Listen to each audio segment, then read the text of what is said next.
Olá, meus caros amigos, vamos para o 14º episódio do Cine Oficina. Vamos falar hoje com o nosso convidado especial, que é nada mais nada menos que Vargas Llosa. Ele está aqui ao meu lado. Temos Vargas Llosa, apresento a vocês. Cartas a um jovem escritor. Toda vida merece um livro, segundo ele. Bom, trago aqui um livro onde ele traz várias orientações para quem vai começar a escrever, para quem está escrevendo, né? Então, contistas, romancistas e até roteiristas precisam de orientações de um grande mestre. Para variar, o que eu sempre digo? Eu vou trazer orientações de várias pessoas relevantes do mundo da literatura, do mundo dos roteiros, como eu trouxe dos roteiros de Hollywood, para que vocês comecem a ver vários universos e acabem por se encontrar em algum ou numa mistura de vários. É assim que funciona o processo criativo, tá? Meu nome é Marcelo Pino, sou redator, eu sou diretor de criação, sou roteirista e diretor de cena, tá? Tenho dezenas de trabalhos na publicidade premiados, tenho roteiros de curtas criados, dirigidos e também premiados. Mas o que importa mesmo é Vargas Llosa. Uma coisa importante, continuem sendo queridos com a gente, eu vou tecer alguns comentários sobre o livro. Antes de mais nada, eu quero dizer que eu amo Vargas Llosa e que as críticas que eu fizer não são a ele, são a algumas questões relativas ao livro, tá? Outra coisa, tem coisas que vão conflitar com opiniões do Stephen King, tem coisas que vão conflitar com algumas questões que eu trouxe aqui relativas ao processo de escrita, tem muita coisa que vai convergir, que é muito positivo, então saibam filtrar e entender que isso faz parte de um processo intelectual, correto? A primeira coisa que eu trago aqui, e que eu acho que é relevante, é: esse livro foi escrito em 1997, correto? Correto, porque eu sei, tá? Tô brincando com vocês, tá? Vocês não têm como saber isso aí, tá escrito aqui no livro, tá? E ele escolhe como narrativa responder uma carta a um escritor, a um jovem escritor. O que eu penso, tá? Eu não tenho certeza, mas eu acho que é um jovem escritor fictício, tá? Me corrijam se eu estiver errado. Mas acredito que ele escolheu uma metodologia para responder a um jovem escritor fictício, tá? Eu achei pouco original essa abordagem. Ao mesmo tempo, não ajudou na metodologia, tá? Mas tudo bem. Ele continua sendo gênio. Ele continua sendo um cara extremamente simpático, pelo menos em todos os vídeos que eu vi, certo? E nós vamos ao que interessa, tá? Que é as dicas e o conteúdo importante que tem aqui dentro, tá? A primeira questão que ele traz e que eu acho interessante, que eu até ressaltei em relação ao Stephen King, no episódio do Stephen King, inclusive, ele diz assim, ó: a essência de um futuro escritor é o ato de fantasiar o seu mundo enquanto jovem está na raiz da vocação literária. Isso é muito interessante. E quando eu comecei a ler a introdução do Stephen King, ficava bem claro isso, que ele fantasiava muito quando jovem. E aqui ele coloca isso como uma característica de quem tem a tendência de ser escritor, tá? Só que daí ele coloca assim, ó: o abismo entre fantasiar e a literatura é enorme. Quem ultrapassa o abismo se torna um criador de mundos através da palavra. Então isso é muito interessante. Só o fato de tu fantasiar não resolve nada. Isso é um indício, tá?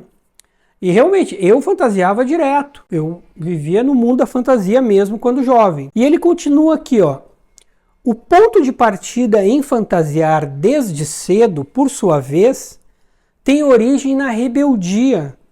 Trata-se de uma rejeição e crítica à realidade apresentada.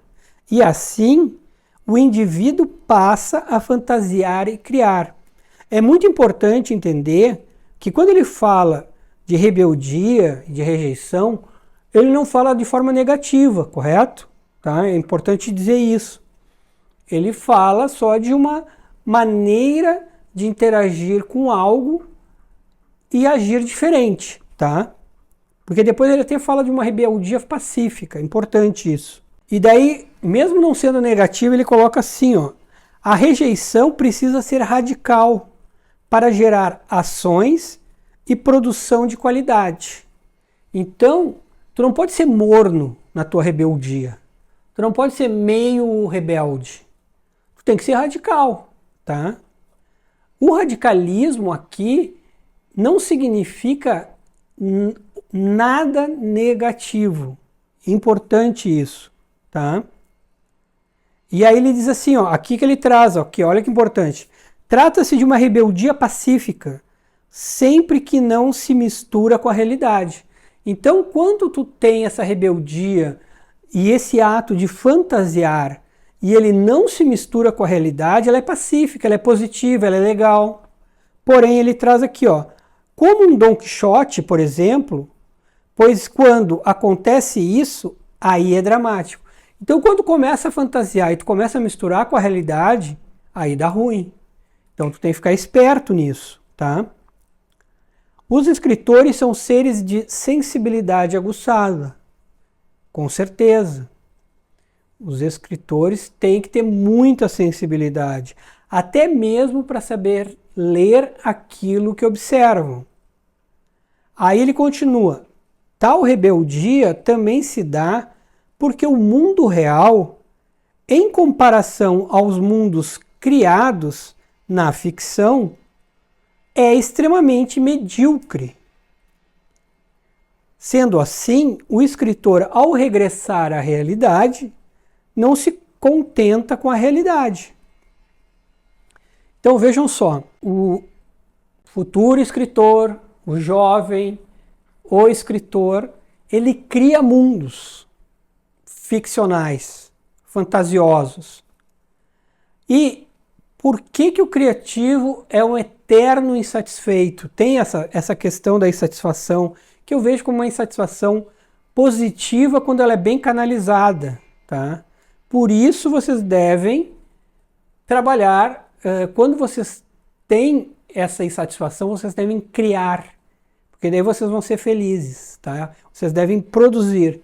Então, por quê? Porque esses mundos que se criam na fantasia são muito mais legais que a realidade. Então, quando tu sai do mundo da fantasia e tu vem para a realidade, tu fica descontente. Mas se tu canalizar bem, tu lida muito bem com esses dois planos, digamos assim. Aqui ele é radical, galera, tá? Preparem-se vocês, tá? Porque ele diz assim, ó, ao decidir ser escritor, deve-se assumir uma postura de servidão e escravidão. É algo que ocupa a existência. Tratem de servir a literatura. E ele diz assim, escrever é uma maneira de viver. Você não escreve para viver, mas vive para escrever. Opiniões de Vargas Llosa, hein? Uma coisa que eu achei interessante aqui é um ponto de vista dele, eu concordo com ele. Vocês vamos pensar sobre isso. Ele diz assim, ó. E é aí que eu digo para vocês, tem uma passagem ali no Stephen King, não é isso que ele está falando aqui, tá? Mas lembrem da passagem dos teóricos e práticos, que eu falei como era importante aprender com o prático. Mas aqui ele traz a questão do aprendiz. E aqui então eu vou trazer uma outra questão da necessidade de estar sempre aprendendo, tá? E claro, quando tu aprende com alguém que é prático, é muito melhor, tá? Ele diz assim, ó, não existem romancistas precoces. E aí eu fiquei pensando assim, volta e meia a gente vê nos jornais, no tempo que tinha jornal, mas ia nos portais, notícias, etc. O jovem que entrou com 10 anos na universidade de medicina, o cientistinha, por ser jovem, tá? Não por diminuir, de 12 anos que descobriu não sei o quê. Mas tu não lembra um jovem de 11 anos que escreveu um roteiro brilhante. Eu não me lembro disso, tá? Então talvez não existam mesmo romancistas precoces. E ele completa: todo grande romancista foi um aprendiz, um dia. E aqui eu trago uma coisa interessante, que vale para o romancista, mas vale para todo criativo, que pelo menos eu uso para a minha vida inteira, tá? Tente sempre, se tu é criativo, tente sempre estar aprendendo algo.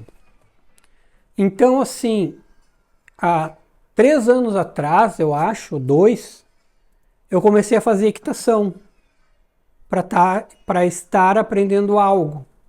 Mais ou menos na mesma época, eu voltei a pintar. E sigo pintando porque é algo que eu ainda estou aprendendo.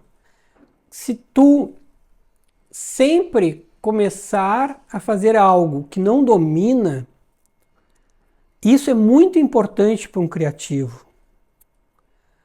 Isso é uma forma de, além de aprender algo novo, tu trabalhar melhor o teu ego e equilibrar a tua soberba, e com certeza o teu cérebro trabalha de uma forma muito melhor. Eu digo assim, a soberba é o maior veneno do criativo, porque é o momento que ele para de evoluir. Então, tenta sempre começar algo novo se tu é criativo, tá? E outra coisa que está ligado diretamente à soberba do criativo, do intelectual. Geralmente, as pessoas, entre aspas, mais simples, são as pessoas que nos ensinam as coisas mais sublimes. E quando tu está vivendo a soberba do criativo, a soberba do intelectual, tu não tem olhos para isso. E tu perde coisas valiosas. Se tu estás num processo de aprendizado e tu entende que a ignorância ela sempre habita o teu interior, o teu radar sempre está ligado para ouvir o que os outros estão falando. Então presta atenção nisso, tá? E aí vem a famosa pergunta de onde vêm as ideias, né? E aí ele é um pouquinho mais legal que o King. O King disse que nós não sabemos de onde vêm as ideias, as histórias. E ele diz assim: a raiz de todas as histórias está na experiência de quem as inventa. O que se viveu é a fonte que irriga a ficção. Então, olha só, que é uma coisa importante. E isso a gente falou, tá? Que tu tem que... Lembra que um dos episódios eu disse assim, o escritor deveria viver intensamente, escrever intensamente. Exatamente o que ele está dizendo aqui. Que as histórias vêm da experiência do escritor, que é a fonte que irriga a ficção. Então, quanto mais vivências tu tiver, melhor. Tá? Só que lembre, tu não vai contar a tua história. Tu vai te alimentar das tuas histórias para escrever ficção. E ele continua que todos os romances são estruturas arquitetadas pela fantasia e pela técnica, com base em certos fatos pessoais e circunstâncias. E também em pessoas que marcaram a lembrança do escritor. Vejam, então, quanto mais tu viver, mais fatos tu vai ter, mais pessoas tu vai conhecer, mais circunstâncias vão acontecer que vão te marcar. Tá? E aí ele faz uma metáfora que eu achei muito interessante. Ele diz assim, escrever romances equivale a fazer um striptease às avessas. As strippers tiram as roupas e exibem seus corpos nus. Durante o romance, o escritor vai vestindo a sua nudez inicial, escondendo-a sob roupas grossas e multicores fabricadas pela sua imaginação. É muito interessante isso. Então, assim, tu pega as tuas verdades e vai vestindo as tuas verdades de ficção. E é isso que torna a tua obra interessante. Tá? Então, tu parte da tua verdade e tu vai vestindo ela de ficção. E ele diz: tudo parte de fantasiar a realidade. O ponto de partida é a realidade, como eu acabei de falar. E ele diz: quanto aos temas, creio que o escritor alimenta de si mesmo. O escritor não escolhe seus temas, é escolhido por eles. Opa! Quem falou isso? Teve alguém no livro dos roteiristas de Hollywood que falou exatamente essa frase. O que significa? O cara leu esse livro do Vargas Llosa, guardou e falou: ó, o que eu digo? Roteiro e literatura. Eles estão conectados. É isso que a gente está falando aqui. E ele continua: o ponto de partida do romance está naquilo que o autor viveu. Mas o ponto de chegada não é e nem pode ser este. Mais uma vez, lá na frente a gente já disse isso. Escreva a sua verdade, mas não escreva sobre você. Mais uma vez ele diz: se o romance for uma genuína criação, vai alcançar a autonomia completa que uma ficção precisa aparentar para viver por conta própria. As obras que não se emancipam de seus autores e que servem apenas como documentos biográficos são, é claro, ficções frustradas. Sejam, as obras precisam se emancipar dos seus autores. Ouçam Vargas Llosa e ouçam que ele está repetindo muito do que a gente está falando. Por quê? Porque ele está certo, porque o Stephen King está certo, porque o que a gente trouxe antes estava certo. E ele coloca uma coisa que eu já disse num outro episódio, e até citei ele. Ficção é fraude, é algo que finge ser real, embora não o seja. Todos os romances são mentiras disfarçadas de verdade. Tem que ser real para o leitor. E por que tem que ser real para o leitor? Porque ele tem que viver aquilo. E aí a gente relembra o episódio da Bruxa de Blair e do Código da Vinci. Tu viveu aquilo que extrapolou, quer dizer, foi a partir até da realidade que tu viveu aquilo. Né? E aí ele traz uma coisa que eu comentei no episódio do Stephen King. O Stephen King trazia da verdade em relação à construção do personagem. E aqui ele traz a verdade a partir de uma questão que vai ficar bem mais complexa para quem escreve. E se trata de aceitar, ele diz assim, ó, aceitar os próprios demônios e servi-los na medida do possível. Você não pode mascarar muito seus sentimentos e medos, ou não será autêntico naquilo que escreve. O que eu quero dizer com isso? O que ele quer dizer com isso, na verdade, né? Primeira coisa, tu precisa ir atrás dos teus próprios demônios, para que tu escreva sobre coisas interessantes. Tu não escreva só sobre frivolidades. Então, até vou trazer uma coisa, vou ter que confessar uma coisa para vocês. Então, assim, ó, eu sempre fiz terapia na minha vida. E um dos motivos é exatamente isso. tu não deve fazer terapia no texto. E tu deve mexer com os teus demônios. Então, a melhor forma de trabalhar isso, pelo menos que eu encontrei, é fazendo terapia. Eu faço terapia na terapia, mexo com os meus demônios, entendo os meus demônios e uso os meus demônios fazendo literatura também. Mas na hora de fazer literatura, eu faço literatura. É a forma que eu encontrei. É terminantemente proibido fazer terapia no texto. E quem eu vi fazendo isso, pelo menos na oficina do Charles Kiefer, se deu muito mal.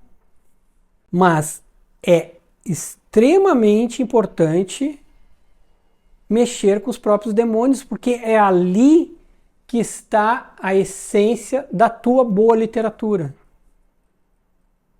E ele, olha o que o Vargas Llosa diz.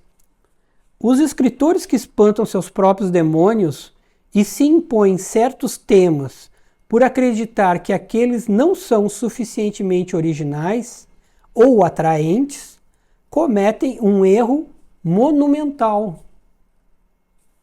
É ele que está dizendo. E aqui, bom, sobre os demônios eu avisei, tá?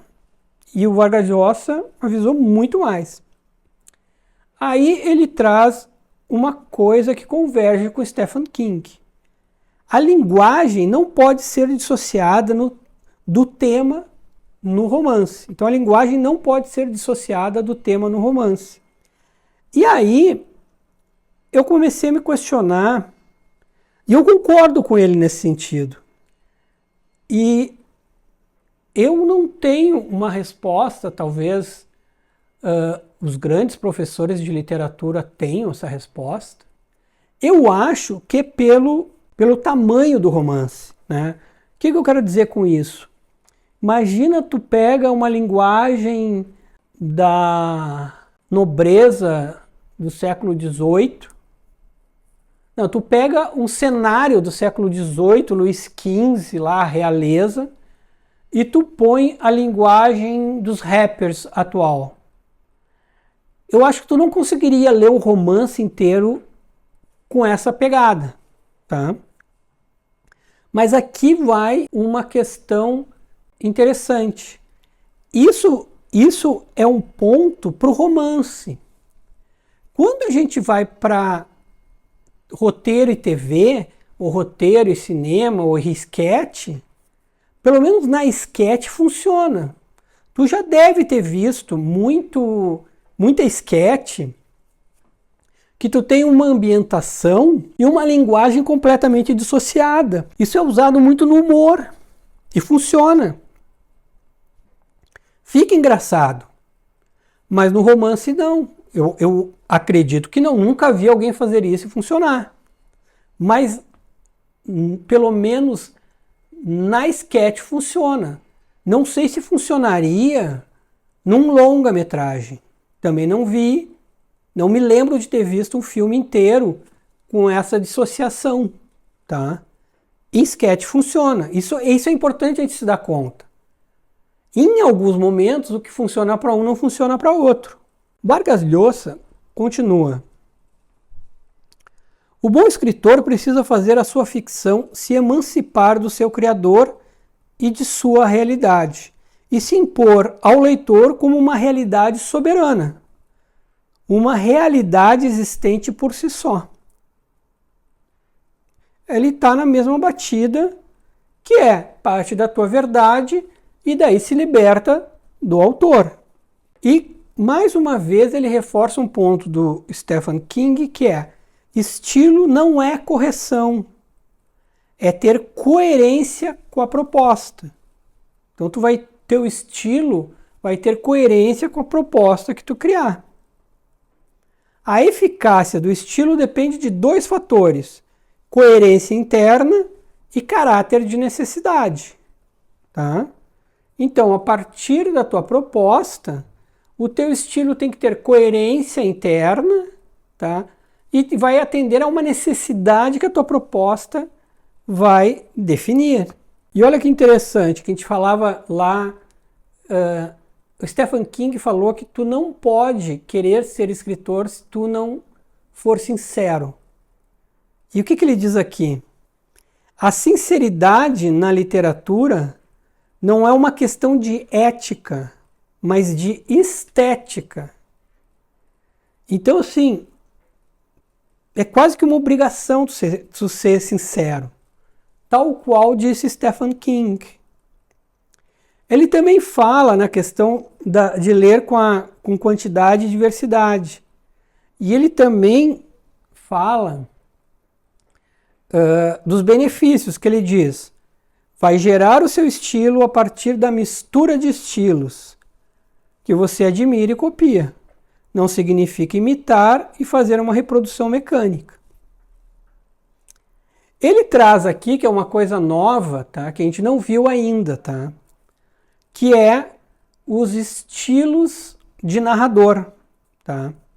E ele até coloca, ele diz assim: o narrador é o personagem mais importante de todos os romances. A questão dos estilos até acho que não é tão importante, mas ele traz uma coisa bem interessante aqui. Daí ele diz assim: o narrador é feito de palavras, inventado, fictício, não é um ser de carne e osso.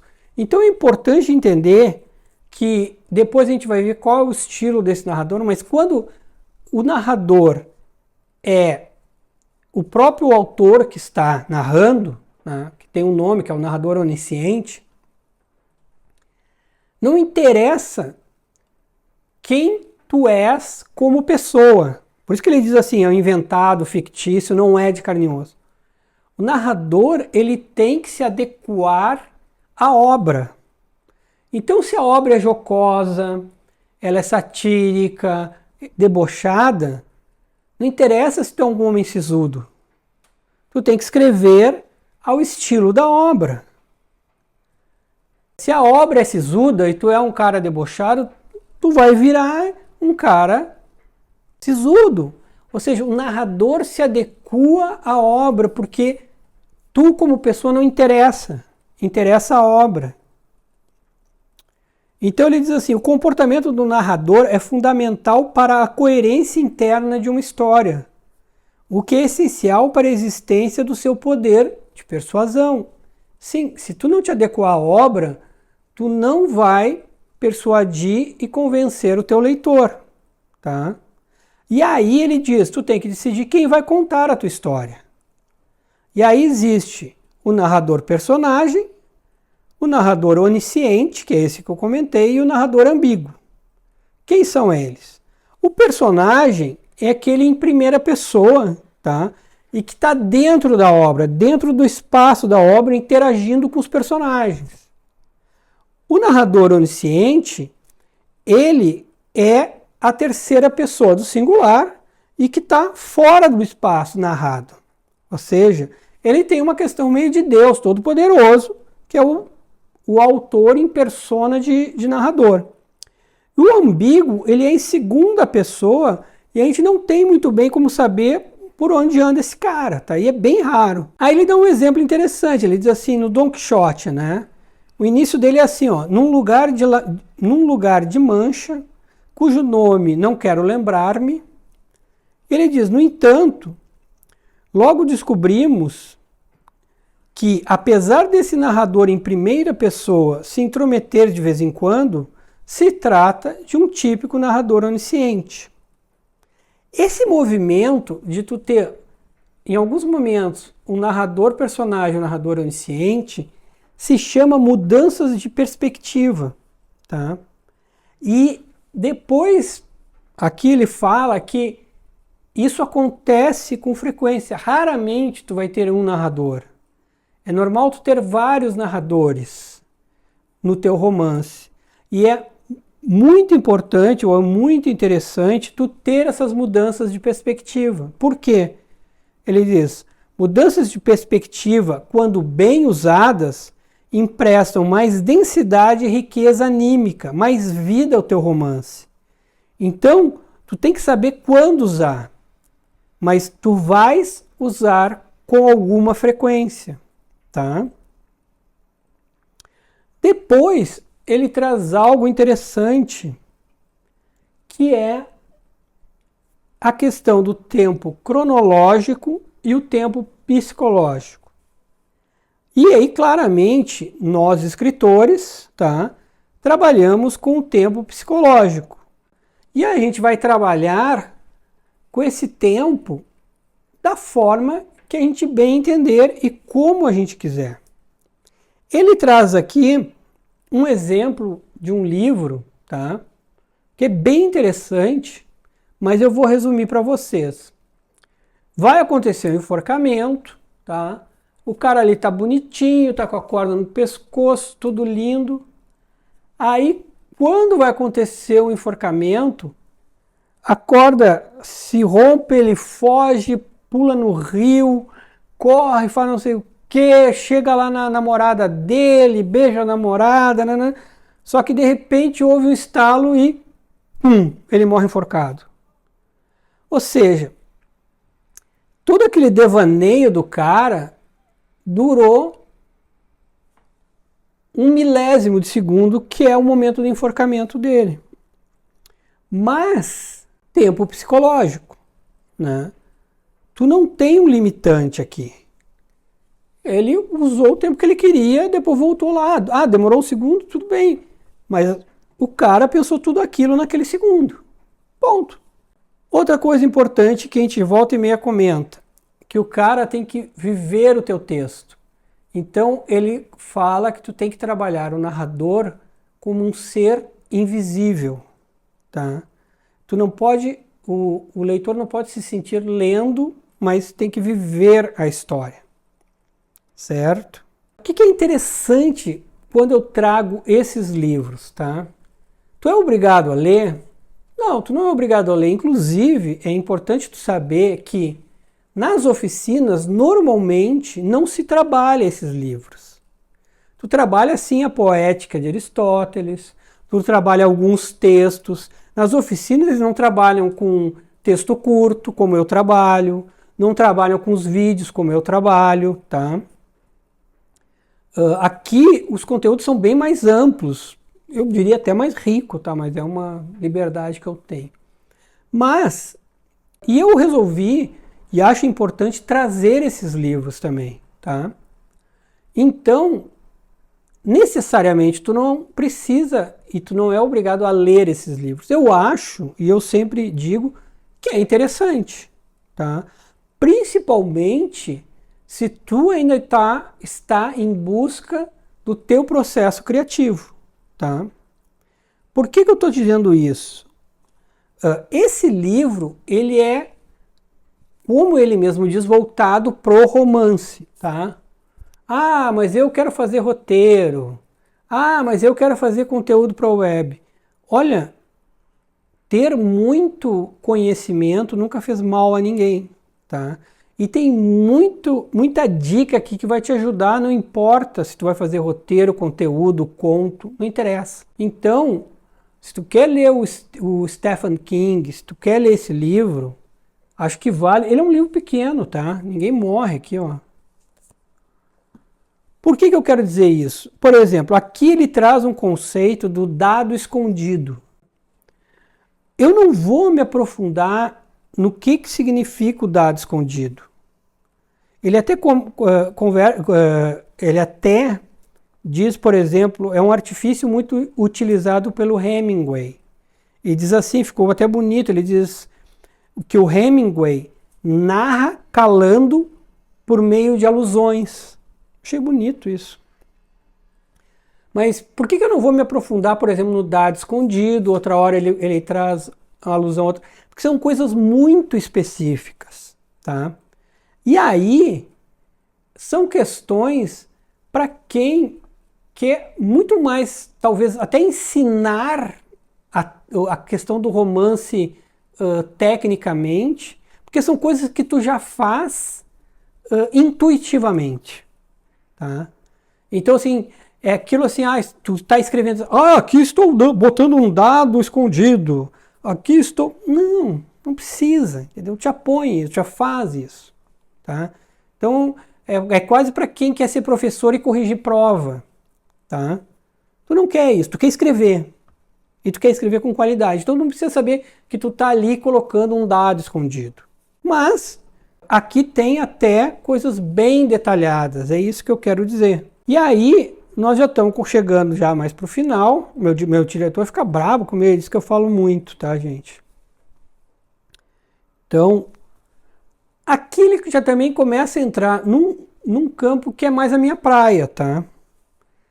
Que ele usa uma frase que eu curti bastante, que ele diz assim, ó: prefiro ler os romances a autopsiá-los. A palavra ficou complicada, mas é isso mesmo, tá? E eu também prefiro. Entre ler e fazer uma autópsia, eu prefiro ler. Até me lembrou um criativo uma vez. Esse criativo era um cara muito gente boa, infelizmente, e não era tão da antiga, faleceu num jogo de futebol de agência, tá? E aí tinha um atendimento chato e além de chato, ele intelectualmente ele era limitado, tá? E esse cara era um cara muito gente boa das antigas e cara de alto nível, né? E geralmente quando a pessoa é limitada, é a pessoa mais chata que tem para tu apresentar uma ideia. E aí ele estava apresentando uma ideia, e aí o limitado sempre gosta de fazer pergunta, porque talvez ele se sinta inteligente, né? Então esse cara adorava fazer pergunta. Ah, por que isso? Por que aquilo? Por que não sei o quê? Por que não sei o quê? Ah, mas se isso, mas se aquilo, né?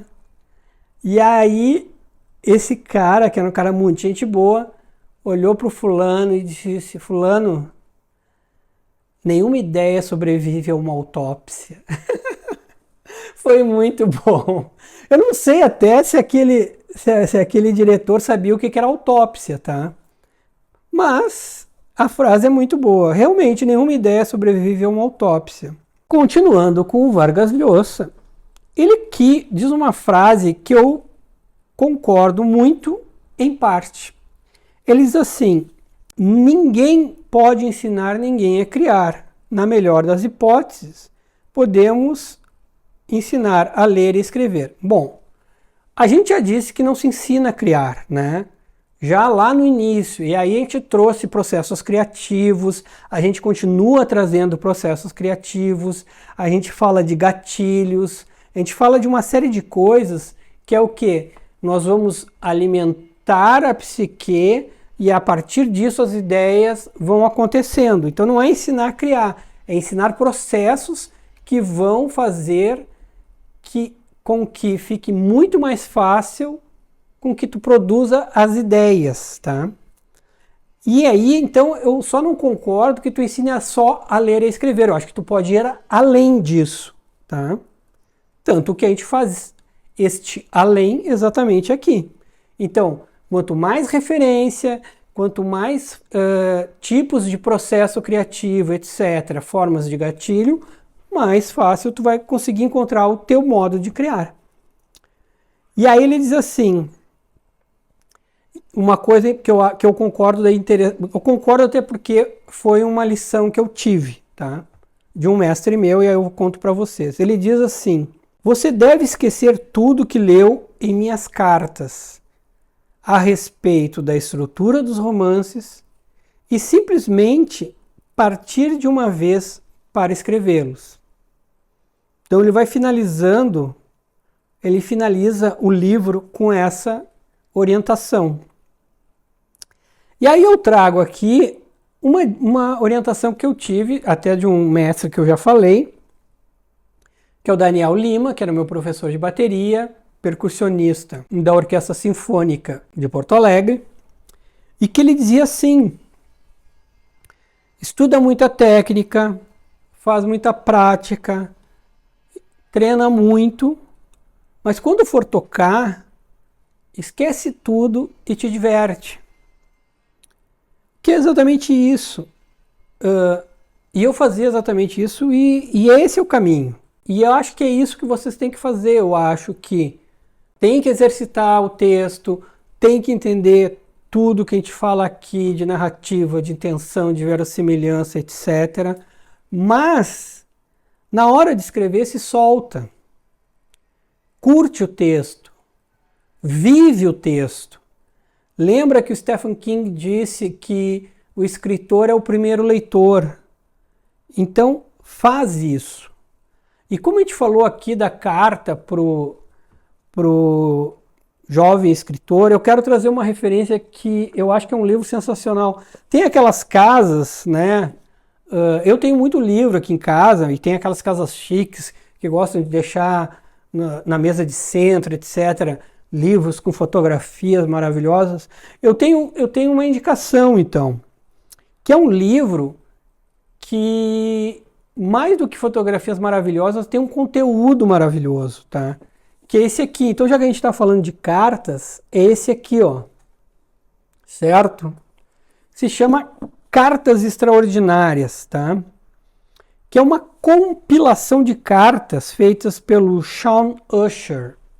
O que esse cara fez? Ele compilou 125 cartas de caras sensacionais. Então pegou assim o Jack Kerouac escrevendo por Marlon Brando, o Elvis escrevendo para o Nixon. O Elvis queria ser agente especial dos Estados Unidos. O Elvis era meio crazy. Então tem carta que o Bukowski escreveu, tem carta que o Oscar Wilde escreveu. E o legal é que tem assim, ó, a carta e depois a transcrição da carta, né? Cara, esse livro é sensacional, tá? E falando de jovens, né? Tem a carta 21, tá? Que é essa daqui, ó. É a carta que um jovem escreve para o Hunter Thompson. Hunter Thompson é um jornalista americano, tá? Que foi muito famoso, tá? Um pouco polêmico, meio crazy, né? O ator, aquele que óbvio que eu esqueci o nome, que faz Piratas do Caribe, mega famoso. O meu diretor vai botar o nome dele aí em cima, em breve. Ele já fez filmes e idolatra esse cara que já faleceu, tá? E aí um jovem escreve para ele e pergunta como é que ele decide o que fazer na vida. A carta que o Hunter Thompson escreve para esse jovem é maravilhosa e extremamente inspiradora.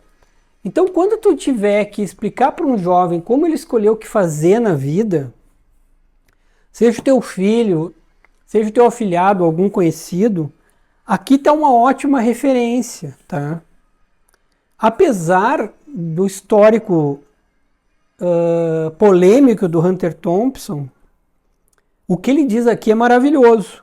Então fica a dica desse livro aqui, que é sensacional e que vale conferir. Então, meus grandes criativos, hoje a gente viu muita coisa com Vargas Llosa. Tem as mudanças de perspectiva, que é entre o narrador-personagem e o narrador onisciente. A gente confirmou muita coisa do que a gente já viu antes, que a gente viu com o Stephen King, tá? A gente viu a questão dos nossos demônios. Isso nós vamos nos aprofundar cada vez mais. E vocês têm que ficar ligados nisso, tá? Que é por aí que vai a grande literatura. E a gente vai terminando por aqui, porque o meu diretor já está quase me despedindo, certo? E no próximo Cine Oficina eu vou trazer algo muito especial para vocês. Até lá!